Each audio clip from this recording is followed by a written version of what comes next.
관세음보살의 기도를 올린다. 그래서 오늘 주제는 관세음보살에 대해서 이야기를 해달라고 해서 관세음보살을 주제로 말씀을 드리도록 하겠습니다. 우리 불교에서 관세음보살을 가장 많이 부르죠. 모든 게 관세음보살로 시작을 해가지고 관세음보살로 끝나는 것이 사실상 우리 불교인 것처럼 되어 있습니다. 그런데 오늘 관세음보살을 제가 저기서 부르는 소리를 많이 들었습니다. 관세음보살은 왜 부릅니까? 관세음보살을 부르는 이유가 있을 거 아니에요. 그냥 불러주면 복을 줍니까? 어때요? 관세음보살이 애로워서 관세음보살 이름 불러주면 고맙다 하고 복을 주는가요?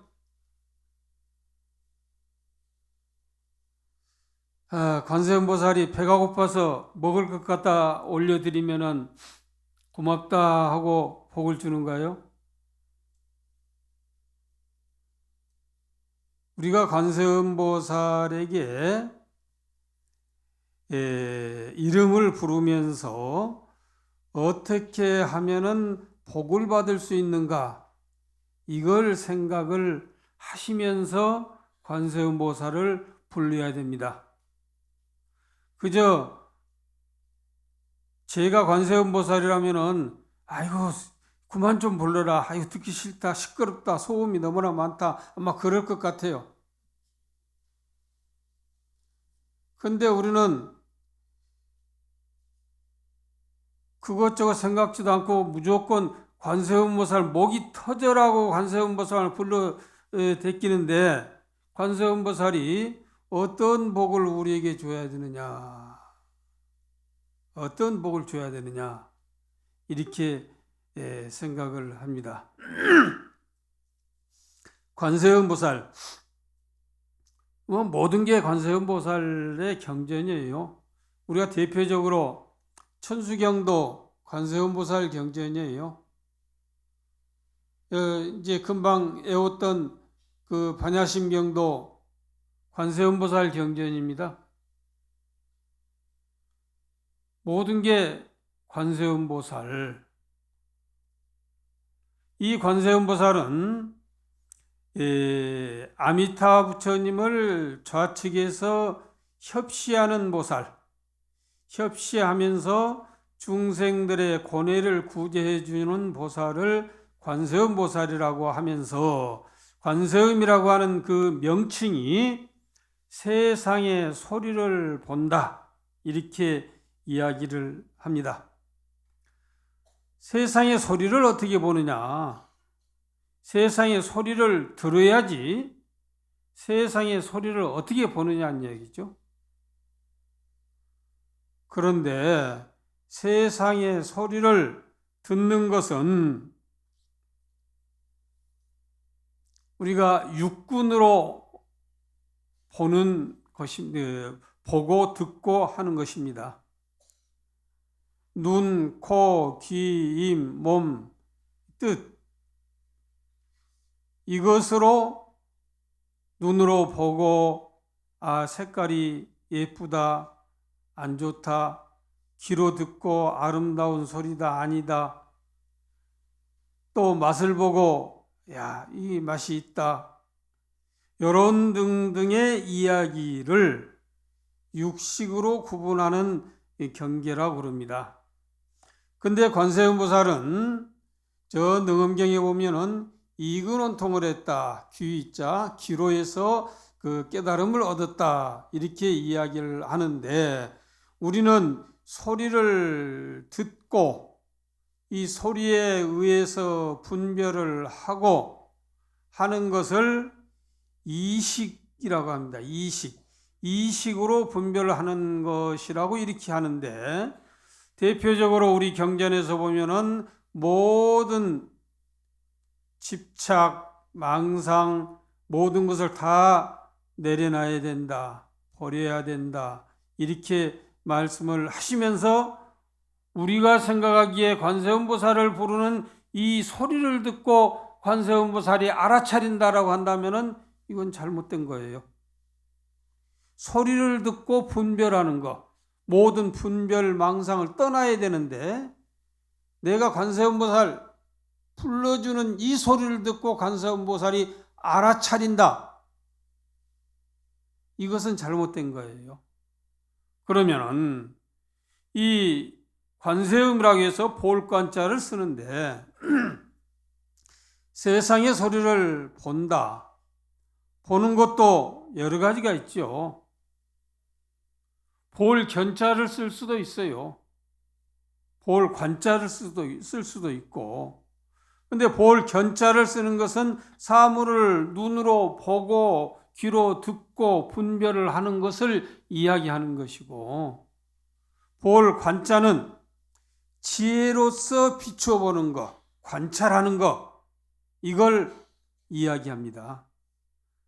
그래서 관세음보살은 이 소리를 듣기는 듣되 이 소리를 따라다니면서 그 소리를 분별하지 않아요. 지혜로서 관찰을 하십니다. 지혜로서. 그래서 관세음보살의 대표적인 개송에 보면은 이런 이야기가 있죠.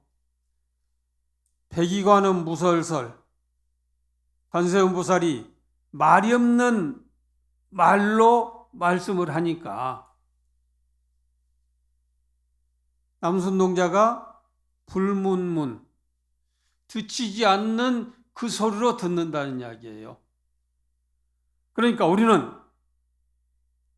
지금 우리의 수준에 맞는 우리 사바세에서 이야기하는 내 가슴 속에 들어있는 것, 내 마음 속에 들어있는 것, 보통 이야기할 적에 이걸 이야기 안 하면 어떻게 하느냐, 우리는 이렇게 이야기를 하죠. 그래서 사바세계는 음성으로 교통하는 세계다, 이렇게 이야기를 하면서 그 이야기를 하는데, 관세음보살은 무설설을 하고 남순동자는 불문문을 했다, 이렇게 이야기를 합니다. 그런데 이게 조금 어려운 문제거든요. 좀 차원을 낮춰가지고 이 관세음보살은 원래에 과거에 이미 성불을 하신 부처님입니다. 정법명왕 부처님이에요.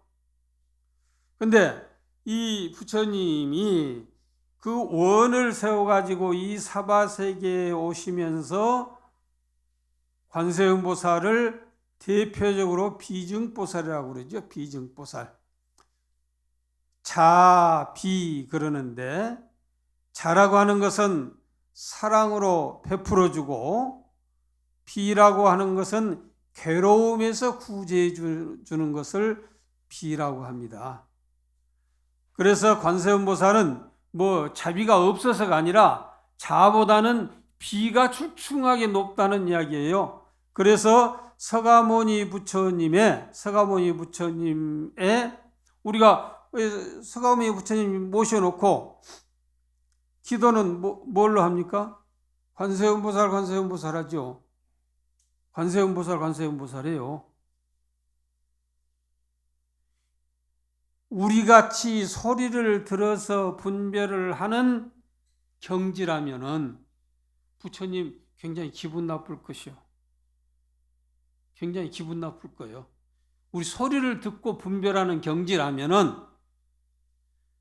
근데 이 서가모니 부처님 앞에서 관세음보살 또 뭐 제사 지내고 뭐 천도제할 때 지장무살 이렇게 하는데 왜 나는 쪽 빼고 관세음보살 부르고 지장무살 부르느냐, 이런 생각 안 해보셨어요?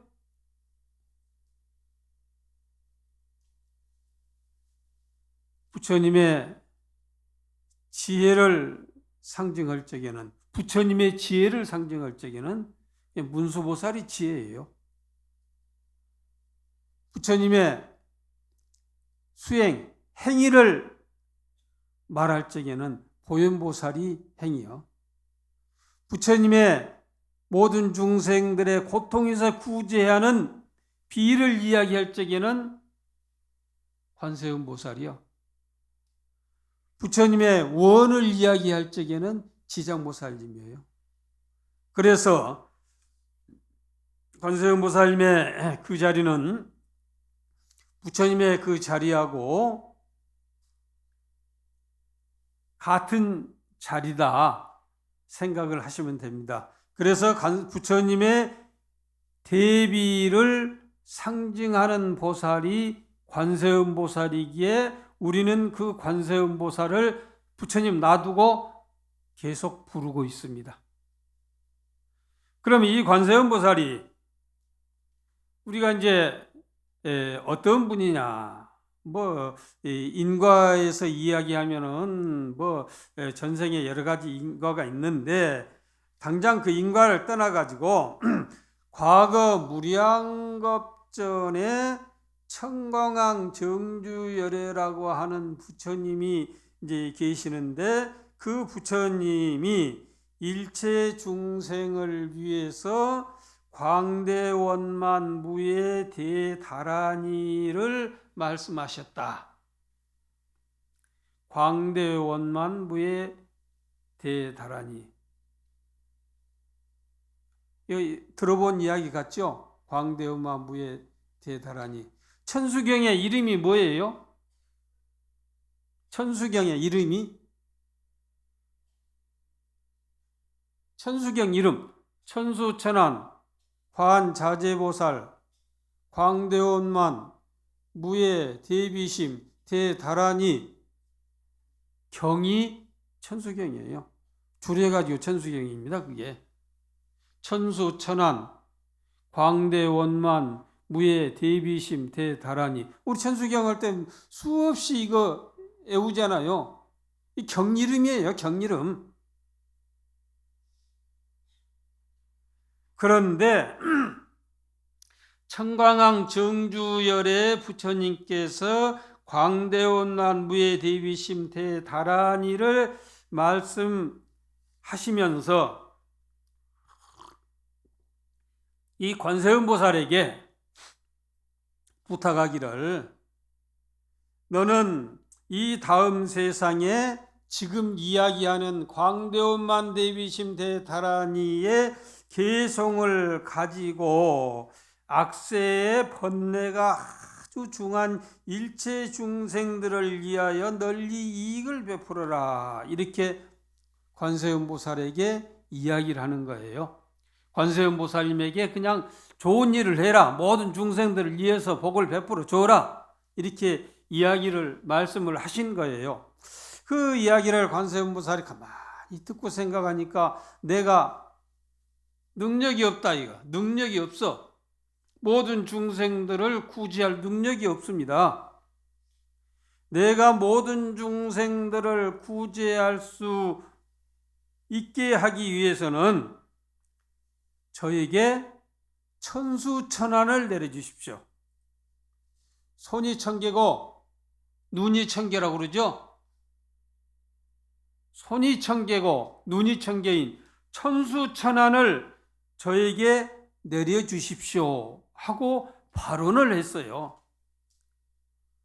발언을 하는 그 순간 관세음보살님의 몸에 천수천안이 갖추어졌다는 이야기입니다.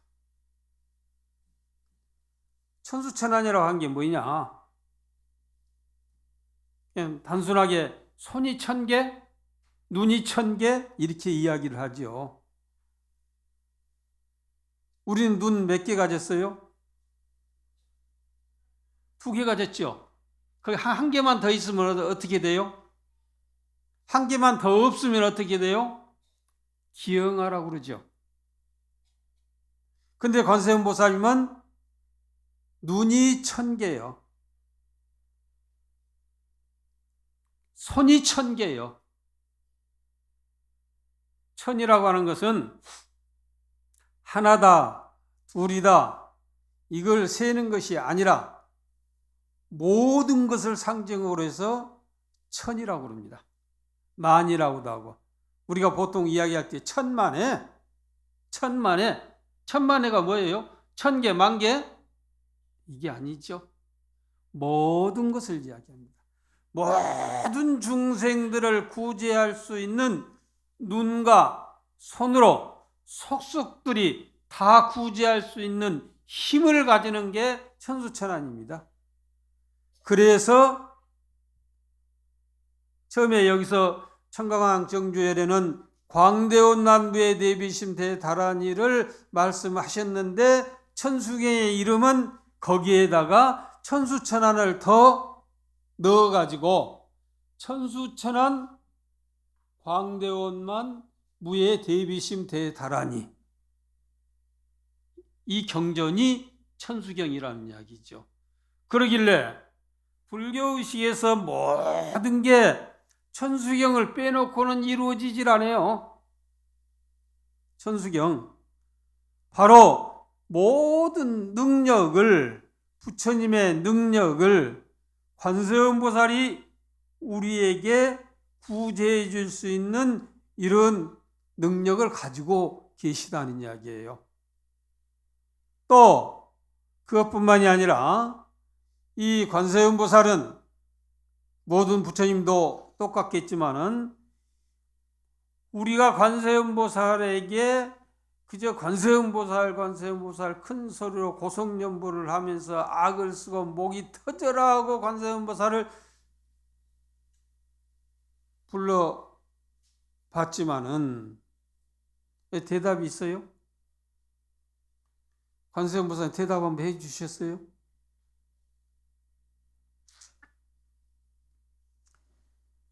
대답이 없는 대답으로 말씀을 하시되, 그 관세음보살이 중생들을 구제해야 되겠다고 하는 그 원력 때문에, 구제해야 되겠다고 하는 그 원력 때문에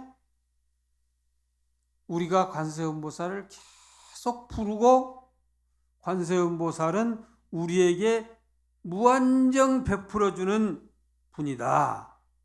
이렇게 해서 우리는 관세음보살을 부르기만 하면은 관세음보살이 우리의 원에 따라서 복도 주고 명도 주고 갖가지 다 주시는 분이다. 이렇게 이야기를 하고, 이 천수경 관세음보살을 부르면은 우리 천수천안 대비심 대다란이 경전에 보면은 이렇게 되어 있습니다. 이 천수경이 뭐냐? 신묘장구 대다란이 있죠? 신묘장구 대다란이 뭐 잘 알죠? 나무라 다나다라야 하는 거, 그 경전이에요. 그게 주문이라고도 하고 다란이라고도 하고 경전이라고도 하고, 그걸 가지고 있으면은, 수지하면은 일체 업장이 소멸이 된다. 우리의 업장이 소멸이 된다. 뿐만이 아니라 일체 귀신이 침범하지 못한다. 이렇게 합니다. 그래서 이제 이 일체 업장을 소멸시키고 귀신이 침범하지 못한다. 귀신이라고 하는 것은 우리가 알기에 그냥 머리 풀고 이렇게 달려드는 그런 귀신이 아니라, 모든 나를 장애하는 것들을 다 그렇게 이야기를 표현상 합니다. 그래서 이 관세음보살을 열심히 지송을 하면은 그런 업장이 소멸이 되고 일체 마장이 소멸되는 것이다 라고 경전에 말씀을 하시면서, 이 관세음보살님의 원래 부처님의 이름은 정법명왕 부처님이라고 이렇게 이야기를 하기도 하고, 세자제왕 열애라고도 이야기를 합니다. 근데 그러면 관세음보살은 어떤 분이냐? 정말 불교에서는 없어서는 안 된 보살입니다. 저 천수경 중간에 보면은 나무 칠구지, 그 다음 뭐예요? 불모 대준재보살.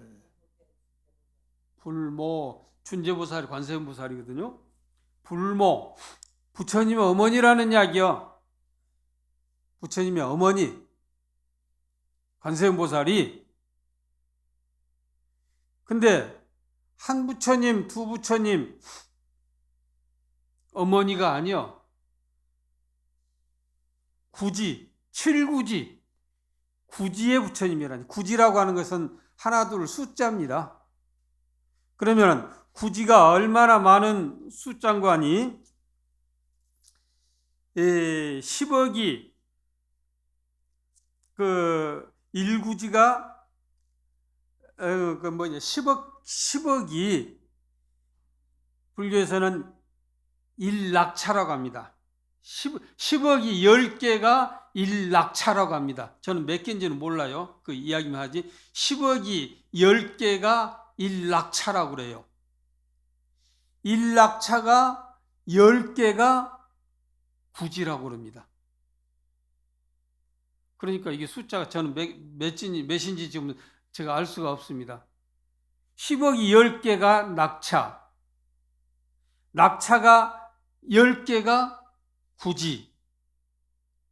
또 더 큰 숫자도 있습니다만은 뭐 구지가 10개가 나유타 이렇게 이야기도 합니다만 여기서는 구지를 이야기했죠. 그런데 그 구지가 7개라는 이야기예요. 7개. 7구지. 그 많은 부처님의 불모, 부처불자 어머니, 모자, 불모라는 이야기예요. 불모. 그로 인해 가지고 부처가 될 수 있도록 만들어줬다는 이야기예요. 누가? 준재보살이. 다시 말해서 관세음보살이. 그러니까 관세음보살은 부처님의 어머니라는 이야기요. 부처님을 생산하는 어머니. 당장 우리 의식에 보면은 이런 게 있습니다. 이 부처님을 저렇게 조성해서 모시죠. 만드는 사람, 조성해서 모시는 사람. 저 뒤에 탱화를 그리는 사람. 이름을 뭐라고 하느냐? 누구 손에서 이 부처님이 만들어지고 그려지고 그랬어요? 그리는 공장, 우리는 화공이라고 그러는데 그 사람으로 인해 가지고 부처님이 이렇게 모셔지니까 우리가 부처님 하죠. 또 그리는 사람의 손에서 나와 가지고 저 뒤에 부처님 이렇게 딱 그려서 모셔 놓으니까 그 부처님 하죠. 그래서 그 그리는 사람의 이름을 불모라고 그럽니다. 불모. 그리는 사람의 이름을 불모예요. 그 사람으로 인해 가지고 부처님이 나왔으니까.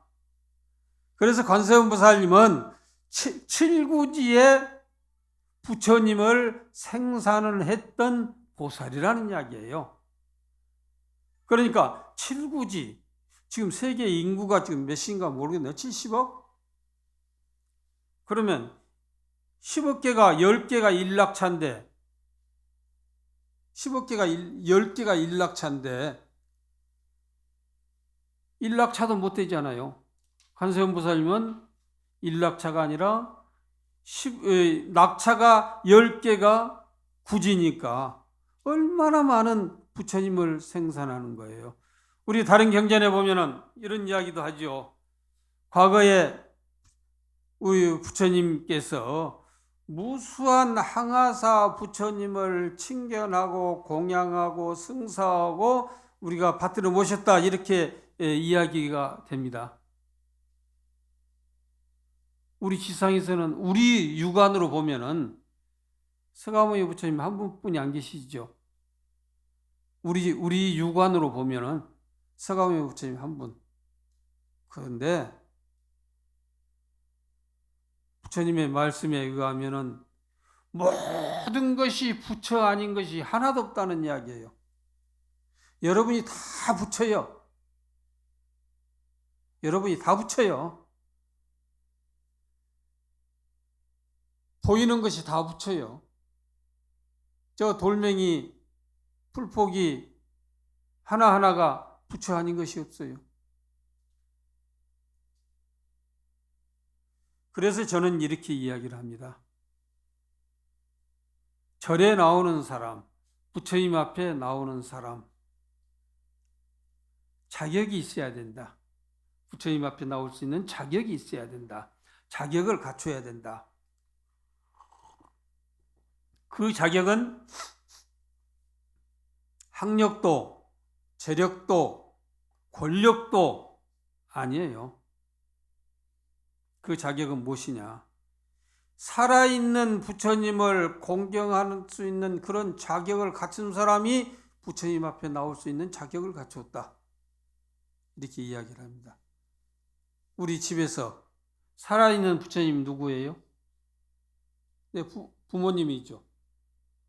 부모님, 내 배우자, 자식. 온 식구를 부처님 대하듯이 할 수 있는 그런 마음을 가진 사람이 법당에 나와서 부처님에게 기도할 수 있는 자격이 있는 거예요. 집에 있는 사람들은 다 팽개쳐 부르고 부처님 앞에 나와가지고 악을 쓰면서 관세음보살 하면 그 복 줘요? 그렇게 주는 복은 아닙니다. 관세음보살은 그렇게 복 주는 분이 아니에요. 모든 사람을 부처로 보고 공경하고 승사하고 하는 이런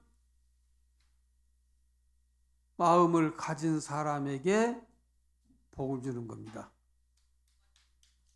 예.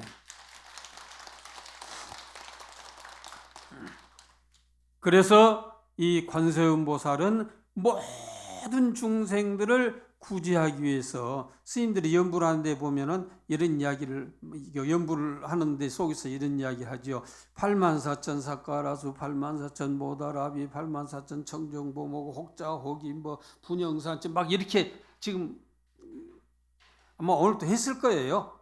제가 여기 와서 들어보지는 않았는데 모든 요소마다 부처님의 그 관세음보살님의 위실력이 스며 있다는 이야기예요. 그러니까 모든 것이 다 내 눈으로 보이는 모든 것이 다 부처님이어야 되고 모든 형체가 다 부처님. 지금 우리가 이야기하고 뭐 지금 밖에서 저 등을 달고 왔다 갔다 하고 하는 이런 모든 것들이 다 부처님의 작용이라는 이야기예요. 저 길가에 자동차가 왱왱 빽빽 소리를 지르고 가는 것도 부처님의 소리요. 여기도 부처님이 한 분이 오셨네. 그렇게 봐야 됩니다. 그렇게 이제 갖추어진 부처님 앞에서 우리가 그 갖추어진 마음으로 부처님에게 기도를 하면은 반드시 관세음보살은 관기음성하고 그 소리를 들음과 동시에 그 앞에 나타나서 우리를 구제해 주신다. 법화경에 그렇게 말씀했죠. 그러면 관세음보살은 이름이 꽤 많아요. 이름이 굉장히 많습니다. 관세음보살, 관자재보살, 자재라고 자유자재한다는 이야기거든요. 마음대로 할 수 있다는 이야기예요. 또 천수경에 보면은 여의륜보살, 대륜보살, 뭐 만월보살, 수월보살, 군다리보살 다 관세음보살의 다른 이름이에요. 다 똑같은 이름이요. 그런데 관세음보살을 앞에서 보고 관세음보살 하는 것하고 옆에서 보고 관세음보살 하는 것하고 뒤에서 보고 관세음보살 하는 것하고 조금 달라. 그래서 이름이 좀 다른 것 같아요. 어디서 보느냐에 따라 가지고 달라집니다. 그래서 여의륜보살 같은 분은 관세음보살인데 전신이 황금색이에요. 황금색인데 손이 6개가 달려 있어. 손이. 그래서 이제 한 손에는 이제 생각하는 거, 또 여의주를 가지고 있기도 하고, 염주를 가지고 있기도 하고, 광명산을 누르기도 하고 연꽃을 가지기도 하고 금륜을 들고 있으면서 육도 중생들을 구제하기 위해서 6의 손을 가졌다. 이렇게 이야기도 합니다. 또 뭐 정치보살, 천주교 정치보살 있죠? 관세음보살이에요. 정치보살, 반드시 부처가 될 보살이라는 이야기예요. 우리도 정치보살 부르면은 우리도 반드시 부처가 돼. 하기야 우리 가만히 있어도 부처가 돼요. 왜 부처가 되냐? 지장보살님은 우리를 다 그렇게 만들어 놓고 당신이 부처가 된다고 했으니까 지장보살님 원만 믿으면 우리는 앞으로 부처가 돼. 그러나 정치보살은 반드시 부처가 될 뿐이다. 그래서 이 정치가 세 종류가 있는데 정정치라고 하는 게 있어요. 정정치는 반드시 부처가 될 사람. 사정치, 삿된 정치, 부처가 될 수가 없어. 생각이 틀려. 부처님 이야기만 하면 아이고 무슨 원수가 졌는지 듣기 싫어. 이 사람들은 안 된다는 이야기예요. 부정치는 인연에 따라 가지고 되기도 하고 안 되기도 하고 그래요. 제가 화엄경에 보면 이런 이야기가 있어요. 우리의 그 신심이, 우리의 그 믿는 그 마음이, 뭐 불교에서는 부처님을 믿는 것을 신심이라고 이렇게 하는데, 그것보다는 이 속에 있는 부처님을 잘 믿어야 돼. 밖에 있는 부처님을 믿을 게 아니라 요 부처를 잘 믿어야 돼. 근데 우리는 신심이 약해가지고 우리의 신심을 어디다 비유를 했느냐? 아주 가벼운 털에다 비유를 했어요. 우리가 가끔 보면은 오늘은 조계사 부처님 앞에 가서 기도를 해야 되겠다. 또 혼자 오기가 하니까 옆에 도반을 같이 가자 해가지고 나오는 수도 있고 그래요. 그런데 이 가벼운 털을 어떻게 비유를 했느냐? 뭐 입으로 후 불면은 그 털이 어떻게 됩니까? 저 하늘로 쑥 올라가죠. 하늘로 쑥 올라가죠. 근데 누가 챙겨준 사람이 없으면은 안 와. 이 법당이 안 와. 챙겨준 사람이 없으면은 그러면 후 불다가 부는 이 바람이 쉬면은 어떻게 됩니까? 그 털이 나도 모르는 사이에 점점 가라앉지요. 또 누가 가자 하면은 또 후 풀어주면 쑥 올라가. 또 놔둬버리면 가라앉죠. 마치 지금 우리의 신심은 그렇다는 이야기예요. 그게 부정치예요. 부정치. 정해져 있질 않았어요. 그러니까 어떤 식으로라도 내가 금생에 부처가 못 된다라고 하는 생각은 하지 말고 무조건 조계사 법당에만 오면은 반드시 부처가 된다는 이야기예요. 왜? 모든 사람들이 부처님을 향해서 기원을 하기 때문에 나도 덩달아서 하늘로 올라간다는 얘기예요. 그 가벼운 털이 하늘로 올라가. 근데 그 놔둬버리면은 나도 모르는 사이에 떨어져. 그리고 이제 또 수월보살이 있는데 바다 위에 아주 그 애로운 연꽃 같은 분 이렇게 이야기를 하죠. 그런데 이제 거기에서 이제 대표적으로 나오는 것이 관세음보살 하면은 미의 대명사예요. 미의 대명사, 아름다움의 대명사. 관세음보살은 어떤 분이냐?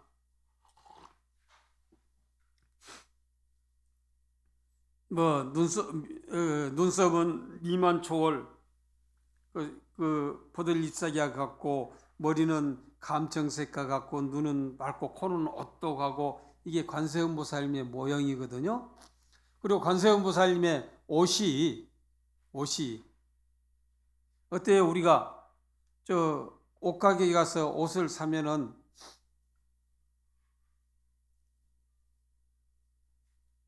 두껍고 무게가 나가야지 그게 고급 옷이고 비싼 옷이죠.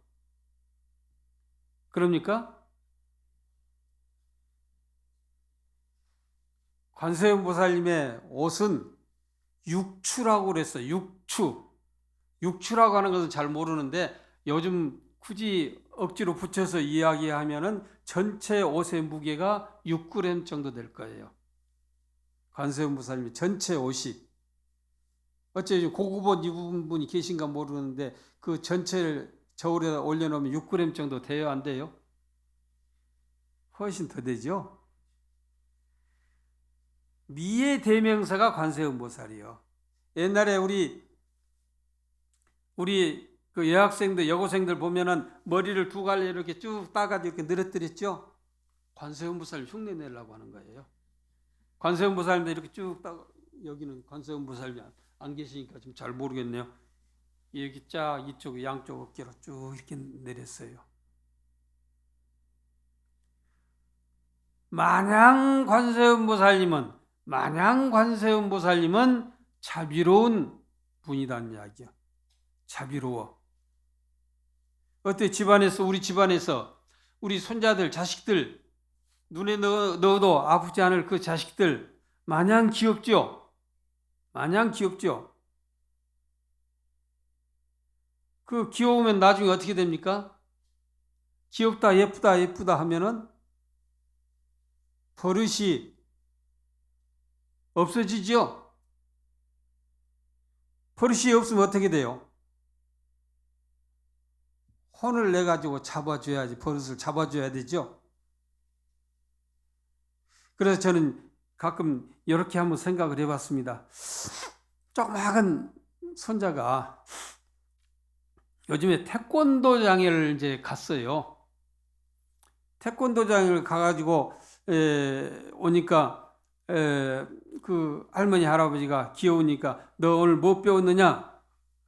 하니까 어때요? 손을 이렇게 쭉 펴기도 하고 발로 푹 차기도 하고 그러죠. 그러면 어때요? 할머니 할아버지들은 귀엽다고 그래요? 잘한다고 그래요? 잘 못한다고 그래요? 잘한다고? 그것이 잘하면 나중에 맞아 죽어. 그러잖아요. 그것이 잘하면 나중에 맞아 죽을 수밖에 없어. 그걸 잘 잡아줘야 돼. 못하도록 그렇게 하기는 하되 뭐 사람 두드려 펴려고 태권도 도장에 다닙니까? 그러면 이제 당장 이제 가서 운동하고 발로 차고 때리고 하는 것이 잘못하면은 지금 아버지 어머니도 이렇게 해볼 것이고 할머니 할아버지도 이렇게 해볼 거 아니에요. 그럴까봐 군다리 보살이 나옵니다. 군다리 보살. 천수경에 군다리 보살 있죠? 팔이 8개인데 아주 고약스럽게 생긴 보살이 군다리 보살, 관세음 보살이에요. 그러면서 모든 나쁜 귀신, 나쁜 버릇, 모든 것을 다 고쳐주는 분이 군다리 보살이에요. 그래서 우리가 부처님을 일컬어서 자비로 이야기를 하는데 자라고 하는 것은 마냥 사랑으로 베풀어 주는 것이고 비라고 하는 것은 고통에서 구제해 준다. 고통에서 구제해 준다. 또 버릇이 없을 때에 해처리로 종아리를 친다. 이게 비거든요. 그래서 군다리 보살은 머리는 하나인데 팔이 8개요. 8개가 돼가지고 성질을 내고 고약스러운 모습으로 계신 분이 군다리 보살이라는 이야기죠. 내 자식이 귀여우니까 귀여운 만큼 올바르게 자라게 만들어주는 분이 군다리보살, 관세음보살이라는 이야기입니다. 그러면 이 관세음보살이 어떻게 해서 그런 다양한 모습으로 우리에게 사랑을 베풀어주고 버릇을 고쳐주고 하느냐는 이야기예요. 이게 그냥 우리가 진짜 막연히 이 법당에 와서 관세음보살 부르는데 요 스님들도 못하게 그렇게 하는 거 아니다고 하지 않을 거예요. 부르면 부를수록 잘한다고 부르라고 그럴 거예요.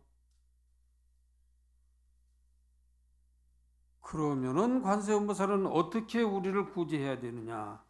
이게 능엄경에 나오는 이야기입니다. 능엄경에 나오는 이야기. 이때 관세음보살이 자리에서 일어나 가지고 부처님에게 사루 말하기를, 관세음보살이 내가 생각해 보니까 과거 무수한 항아사 겁 이전에 부처님이 계셨는데 그 부처님의 이름이 부처님이 계셨는데 부처님의 이름이 관세음열이라는 이야기요. 관세음열에게 관세음의 이름을 받은 거예요. 관세음열애가 계시는데 그 관세음열애에게 이제 그 출연을 계실 때에 내가 그 부처님 앞에서 발언을 했다. 원을 세웠다. 보리심을 내었다. 그러니까 그 부처님께서 나에게 문사수 세 가지 것을 나에게 가르쳐 줘 가지고 나는 그로 인해서 산마지에 들어가게 됐다. 이제 이렇게 이야기가 나옵니다. 우리 금강경에도 보면은 우리 금강경 독송도 하고 뭐 하는데 이렇게 보면은 발보리심 발 안욕따라 삼약삼보리심자는 안욕따라 삼약삼보리 최고의 깨달음을 얻는 것을 부처님의 깨달음을 안욕따라 삼약삼보리라고 하거든요. 그 깨달아야 되겠다고 하는 그 마음을 내는 사람은 운하주 운항복기심이 있고 어떻게 머무르고 어떻게 그 마음을 항복받아야 되겠습니까? 금강경에 나오죠. 근데 여기에서는 그와 비슷하게 관세음 부처님에게 관세음 보살이 보리심을 냈다. 보리심을 깨달아야 된다는 깨달음을 이야기하죠. 발안욕따라 삼약삼보리심하고 똑같은 이야기입니다. 보리심을 내었을 때에 내니까 그 부처님께서 나에게 문사수 듣고 생각하고 닦고 문사수 3회라고 그러거든요. 세 가지 지혜 듣고 생각하고 수행하고 닦고 이것을 일러주고 그로 인해서 산마지에 들어갔다. 이제 이것을 이제 관세음 부처님이 관세음 보살에게 요즘 이야기는 설법을 해 주십니다. 가르쳐 주신 거예요. 지금 제가 이제 이걸 중요하게 여기면서 제가 말씀을 드리도록 하겠습니다.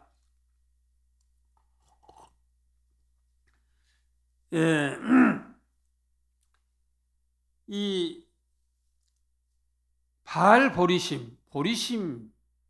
발보리심이라고 하는 깨달아야 되겠다고 하는 그 마음, 이게 기실론에서는 세 가지 것으로 이야기하는데 직심, 신심, 비심이라고 이렇게 이야기를 합니다. 기실론에서는 직심이라고 하는 것은 진여를 올바르게 생각하는 것을 직심이라고 합니다. 심심, 기쁠 심자, 심심, 무량한 부처님의 선법을 닦는 것을 신심이라고 합니다. 기쁠 심자, 믿을 심자가 아니라 기쁠 심자, 비심, 자비심하는 비심, 무량한 중생을 제도해야 되겠다라고 하는 것이 보리심이라는 이야기입니다. 그런데 한 수를 더 떠가지고 능엄경에서는 뭐라고 이야기했느냐? 보리심하고 이 세 가지 마음하고 사홍소원이 있죠. 우리 사홍소원, 중생무변소원도, 번뇌무진소원도, 법문무량소원, 불동무상소원서, 이거 두고 합해가지고 이 세 가지 마음을 이야기했어요. 심심이라고 하는 것은 무량한 선법을 닦는다. 무량한 선법을 닦기에 무엇을 해야 되느냐? 번뇌무진소원단, 한량없는 번뇌를 내가 다 끊어야 되겠습니다.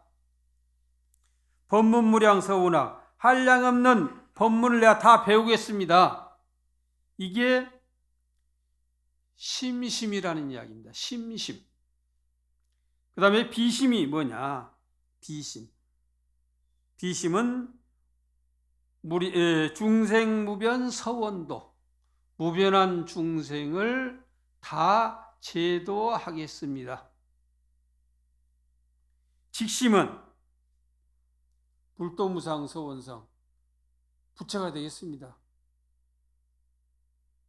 이 사홍서원 아니면은 세 가지의 마음, 이것이 나에게 맺혀 있지 않는 한 부처님께서 대답을 안 해요. 부처님께서 그냥 무조건, 부처님은 옆에서 심심하고 혼자 앉아 짜증이 나니까 막 불러주면 좋아서 그래 복 준다 이런 분이 아니요. 이 세 가지의 마음, 심심, 비심, 직심, 다시 말해서 중생을 다 제도해야 되겠다, 번뇌를 끊어야 되겠다, 불도를 이루어야 되겠다, 법문을 다 배워야 되겠다라고 하는 이러한 원력이 없는 한 그 원은 이루어지질 않아요. 우리 생각해 보세요. 내가 무슨 일을 하는데 이 일은 꼭 이루어야 되겠다라고 하는 생각을 가져야 이루어집니까? 되면 되고 말면 말고 이렇게 해야 됩니까? 생각을 가져야 되잖아요. 이런 생각이 없는 사람이 관세음보살 한다고 관세음보살을 그래 고맙다 그러겠어요? 그건 아니란 이야기죠. 그러니까 관세음보살님 앞에 나와가지고 관세음보살이 보리심을 바라듯이 우리도 그 보리심을 바라야 된다. 그 보리심의 종류는 무엇이냐? 직심과 신심과 비심이더라. 이런 원을 내가 관세음보살에게 배워가지고 나도 이런 원을 세우면은 소리로 크게 목 터지게 안 불러도 불문문 듣지지 않는 그 소리로 들어. 관세음보살은 만약에 큰 소리로 부르기로 한다면 마이크 크게 관세음보살 귀에다 틀어놓고 막 불러. 그러면은 빨리 대답할 거 아니에요. 그렇게 되는 건 아니죠. 또 그렇게 하면서 문사수를 가지고 닦아가지고 문사수라는 것은 우리가 부처님의 가르침을 잘 몰라요. 잘 몰라.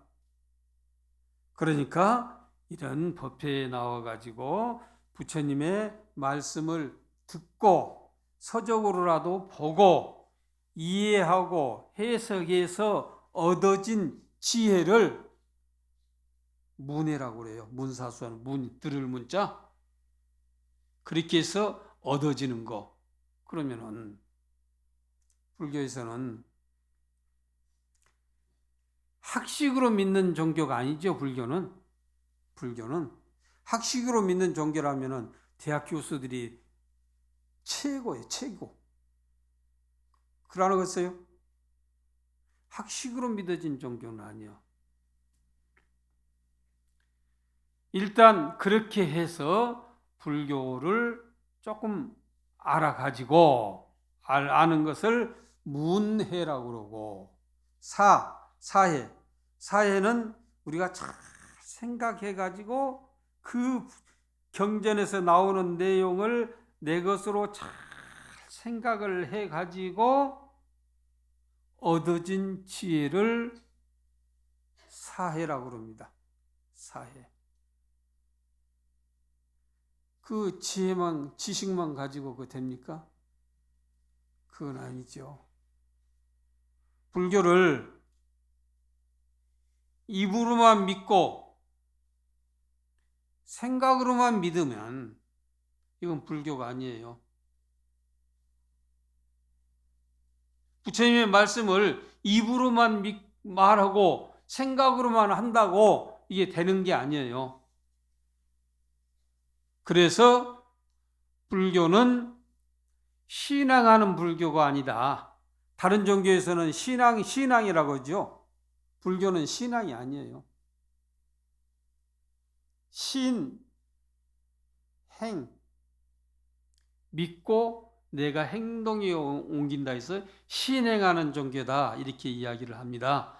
그래서 문사 수할 때 수는 내가 진짜 내 것으로 만들기 위해서 이것으로서 정에 들어가는 수행을 해야 된다. 이렇게 이야기를 합니다. 그러니까 남의 것 만들 게 아니라 내 것으로 만들어야 된다는 이야기예요. 사실상 부처님께서 수없는 생을 그 많은 아승직업을 지내면서 수도를 하고 선행을 하고 좋은 일을 해서 얻어진 것이 뭡니까? 깨달음이 있죠. 얻어진 것이 깨달음. 그 깨달음, 부처님 가만히 생각해 보니까 내가 이 깨달음을 얻기 위해서 그 아승직업이라고 하는 겁을 지내면서 얼마나 고생을 했는데 이것을 함부로 할 수가 있느냐 하고 내 주머니에다가 꼭꼭 그 깨달음을 담아놓고 있었다면은 오늘날까지 우리가 부처님 안 할 거예요. 그렇지 않겠어요? 당신 혼자 딱 쓴다면은 우리가 부처님 하겠어요? 근데 부처님은 부처님의 그 공덕을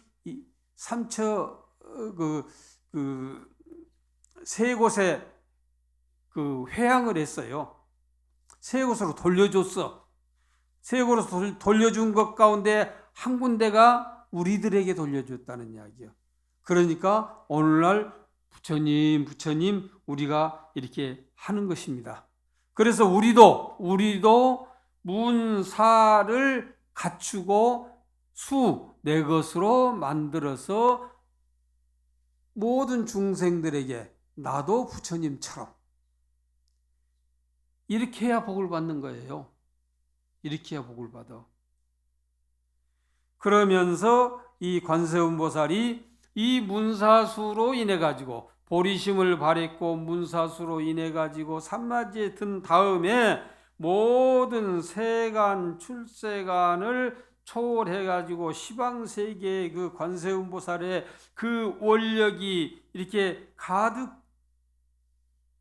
차면서 두 가지 수승한 복을 얻게 된다. 두 가지 수승한 복을. 어떤 복을 얻게 되느냐? 우리가 보살 그러죠. 보살이 뭡니까? 보살? 상구보리 하와중생 그러죠. 상구보리 하와중생. 여기에서는 이렇게 이야기를 했어요. 위로는 시방 모든 부처님의 그 본묘각심, 깨달은 그 본래 그 마음에 합해가지고 열애로 더불어서 그 자비의 힘이 똑같아지는 것이다. 또 아래로는 일체 육도 중생들의 합해가지고 모든 중생들에게 그 비양을 준다. 비양이라고 하는 것은 발고열악, 고통에서 빼주는 것이다. 이런 원을 이루었다는 이야기예요. 그래서 관세음보살은 우리가 관세음보살을 부르면은 무조건 관세음보살은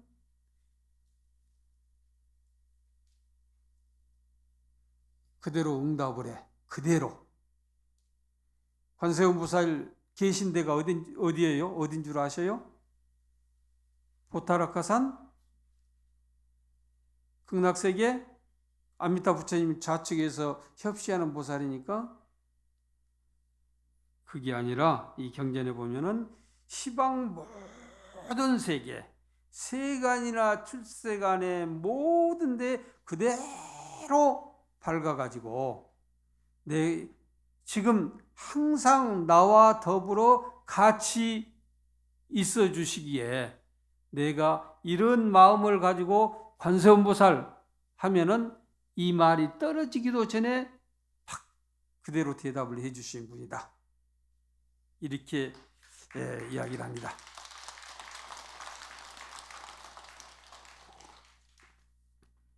그래서 이것은 우리가 경전에 나오는 내용을 가지고 이야기를 하고 제가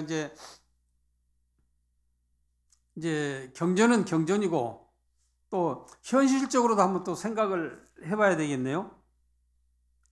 그래서 우리가 관세음보살이 뭐 극락세계에 계시다, 보타라카산에 계시다 그러는데 극락세계에 계신 것도 아니고 보타라카산에 계신 것도 아니고 바로 이 자리에 계시는데 뭐 우리 영음에 보면은 뭐 의상대사가 저기 낙산사 홍련암 거기에서 관세음보살 칭견하기 위해서 기도를 하다가 관세음보살님을 칭견을 못하니까 그 바다로 뚝 떨어져 내가 이런 보고 업장을 가지고 내가 어떻게 하겠느냐 해가지고 바다로 뚝 떨어지니까 떨어지기 직전에 바다에서 쭉 올리면서 너무나 성급하게 생각하지 말아라. 이런 아마 영음은 많이 들어보셨을 것 같아요.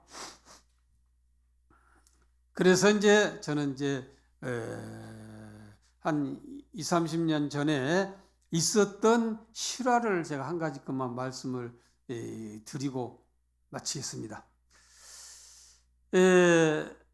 우리 가끔 이런 데 가게에 가면은 용을 타고 계신 관세음보살님 있죠. 뭐 대만 상공에서 무인 정찰기에 짝짓해가지고 나왔다는 그 관세음보살 가게 들어 많이 있어요. 하고 그 사진하고 또 저 월지국에서 모셨던 조그마한 관세음보살님이 계셨는데 그 사진을 찍어 가지고 꼭 사진이 필요해 가지고 제가 했다는 것이 아니라 저희 은사 스님께서 그 사진이 필요해서 법당에다가 그 사진을 딱 둘을 모셔놓고 기도를 했어요. 저희 은사 스님이 살아계시면은 130 정도 됐는데 그분이 여기 동국대학교를 나오신 분이에요. 130 지금 살아계신다면 130인데 중앙학림 2회 졸업생이거든요. 아무튼 제 은사 스님이에요. 그 사진이 필요해 가지고 제가 있는 저는 나주에 심양사라고 하는 데가 있는데 심양사 옆에 조그마한 암자 태평사라고 하는 그 암자 조그마한 암자에서 이제 법당에다 딱 모셔놓고 얼마나 이제 기도를 하셨는지 그 말씀 드리기 전에 한 가지 더 저희 은사 스님 말씀을 드려야지 실감이 날 것 같아요. 6.25 때 백양사 주지를 하시는데 저기 장성에 하시는데 절에가 스님들이 살 수가 없어요. 낮에는 군인들이 와서 점령을 해가지고 있고 저녁에는 인민군들이 와서 점령을 해가지고 있으니까 스님들이 살 수가 없어. 근데 주지를 맡았으니 절을 지켜야 되고 또 더구나 젊은 스님들은 여기서 잡아가고 저기서 잡아가고 살 수가 없어. 아무도 없어가지고 혼자 이제 절을 지키고 있는데 절을 지키고 쭉 이제 있는데 이제 혼자 밤중에 뭐 요즘처럼 전기도 없고 뭐 할 것도 없잖아요. 어디 나가서 뭐 지키지도 관리도 못 하고 그래서 혼자 이제 방에서 경전을 이렇게 쫙 놓고 옛날에 초 전기가 없으니까 딱 꽂아놓고 이제 경전을 이렇게 딱 보고 앉아 계시는데 마루 저쪽에서 인민군들이 그냥 그 절에 왔으니까 그냥 그 워커 같은 신도 벗고 조심해서 들어오겠어요. 탁 신은 채로 텅텅텅텅 하고 오더니 방귀가 불이 켜졌으니까 그것도 노크를 똥똥 하고 들어온 것도 아니죠. 문을 팍 열고는 두리번 오고 탁 닫고 가요. 이렇게 얘기를 한 3번 이렇게 했대요. 이상하다 했는데 그 인민군들이 바로 그날 저녁에 그 절 아래 동네에 사람들을 다 모아놓고 이제 절에 가서 중들 다 잡아오니라. 스님들 다 잡아오래요. 그냥 보통 중들 다 잡아오라고 그러잖아요. 그러니까 이제 그 인민군들이 와서 불이 딱 켜졌으니까 문을 활짝 열고 이렇게 보니까 그 사람들 이야기예요. 중들은 하나도 없고 뭐 부처만 하나 덜렁 혼자 앉아 있더라. 부처님으로 보이는 거예요. 부처님으로 3차례가 이게 동네 사람들이 듣고 하는 이야기예요. 그래서 생불로 불려지기도 했어요. 이게 문을 활짝 열어보고 뭐 무슨 도소를 하는 것도 아니요. 문을 탁 닫고 간 거예요. 왜? 중들은 하나도 없으니까. 부처만 혼자 덜렁 앉아 있으니까. 이제 그 스님이 기도를 이제 했어요. 그 사진이 필요해가지고. 그래가지고 이제 기도를 쫙 마치고 저녁에 날씨는 이제 여름이라 덥고 뭐 거기도 전기도 없고 막 그래서 이제 뭐 선풍기도 없고 부채 하나 들고 이렇게 이제 마루 위에 앉아 계시는데 어둑어둑해지니까 그 동쪽 하늘에서 처음에 용을 타고 계신 관세음보살님이 확 나타나는 거예요. 저 동쪽 하늘에 약 1시간 동안. 그래가지고 딱 또 1시간 지나니까 사라지고 또 월주국에서 많은 부처님 관세음보살이라고 그랬죠. 그 관세음보살님이 또 착 한 1시간 정도로 나타나는 거예요. 그 실화예요. 근래의 실화. 그랬을 적에 저 아래 동네에서 이게 절을 바라보니까 절이 그냥 불난 것 같이 환하더래요. 그러니까 관세음보살을 부르면은 관세음보살은 극락세계에 있는 분이 아니요. 보타라카산에 있는 분이 아니요. 여기에 계셔. 그래서 관기음성하고 그 음성을 보고 바로 그 자리에 나타나서 우리를 구제해 주신다 라고 하는 내용들이 능엄경 법화경 나오죠. 법화경에는 이렇게 나오죠. 우리가 부처님의 피로에서 부처님에게 구제를 얻고 싶으면은 바로 관세음보살님이 부처님의 몸을 나타내서 우리를 구제해 주시고, 뭐 그 32가지, 그다음 장자, 거사, 왕, 쭉 이렇게 나오죠. 그러니까 우리가 정말로 관세음보살님의 영험을 얻어야 되겠다. 지금 다 그렇게 오신 분들이에요. 그냥 얻으면 얻고 말 말고 이렇게 오신 분들이 아니라 관세음보살님의 가피를 지극히 바라는 분들이 다 오셨을 거예요. 그런 사람들은 무엇을 해야 되느냐? 관세음보살님의 마음을 닮아가면 돼요. 관세음보살님의 마음을 닮아가게 하기 위해서는 아까 4가지 사홍소원, 그거 다 아시죠? 사홍소원. 법회 끝날 때에 중생을 다 건져오리라 하는 거, 사홍소원. 3가지 마음, 직심, 심심, 비심, 3가지 마음을 배워서 흉내를 내면은 반드시 관세음보살님은 나에게 가피를 그 자리에서 내려주십니다. 우리 다 같이 관세음보살님의 가피로 저 모든 어려움 다 없애고 정말로 성불의 인연을 깊이 심도록 합시다. 고맙습니다.